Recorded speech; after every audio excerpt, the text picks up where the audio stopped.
We kissed in a field of white, and stars fell on Alabama. Okay, my name is Janie Bogus, and I'm here at the lovely home of Ms. Lucile Wilson. And today is October 20th, 2010, and we're going to be discussing Ms. Wilson's book. And the title of her book is We Write These Words to Tell You. And one of the things that I'll just ask right off and then I'll let you talk, that's such an interesting title. Let me tell you, when you get ready, I'll really tell you where it came from. Okay, that's what I'd like for you to do. It's just an unusual title. It's a catchy title. That's right. And just let us know how this came to be. Now? Mm-hmm. Okay, my mother, and she was a lovely singer and pianist, and she was just a young lady, and she was engaged. She had met my father, and he was working on the highway. That'll come in, I'll tell you about that later, but she wrote a song. I write these lines to tell you that I'm sorry I left home.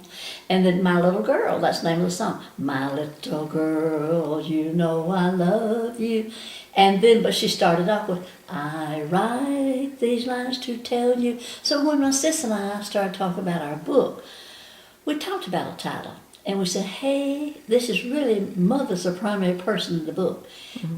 And she wrote the song, I write these lines to tell you. So we said, hey, we will write these lines to tell you. That's where the title came from, a song our mother wrote when she was just a young lady in love. All right, and so the book that you have written now includes lines to tell your family different things. And then we end it with memories. We tried to come to something that would be ending it for, this was our memories. And we talked so many times about, hey, sister, and hey, well, Jane, when we're gone, our children are not going to know anything about what went on in our time. I think they thought we were born during the covered wagon age because they say, Mother, did they do this, or Mother, did they do that when you was little? So we said, hey, let's just write a few lines.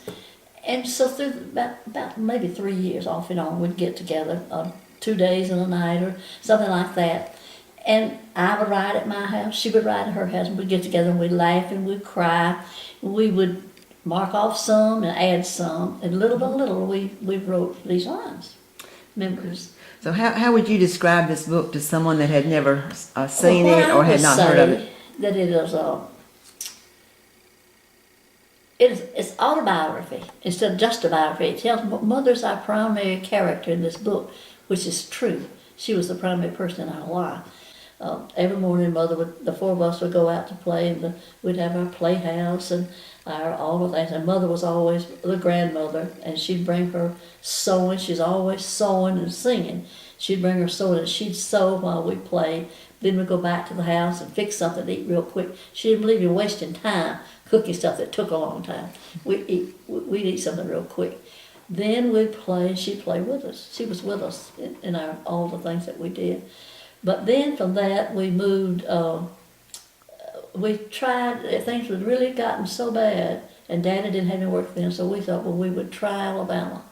And of course, Mother kept in touch with her family. Mm-hmm. As the Hall of Fame in Sheffield called me one day, and they said they had heard that I had the proof, but I said, my mother wrote Stars Fell on Alabama.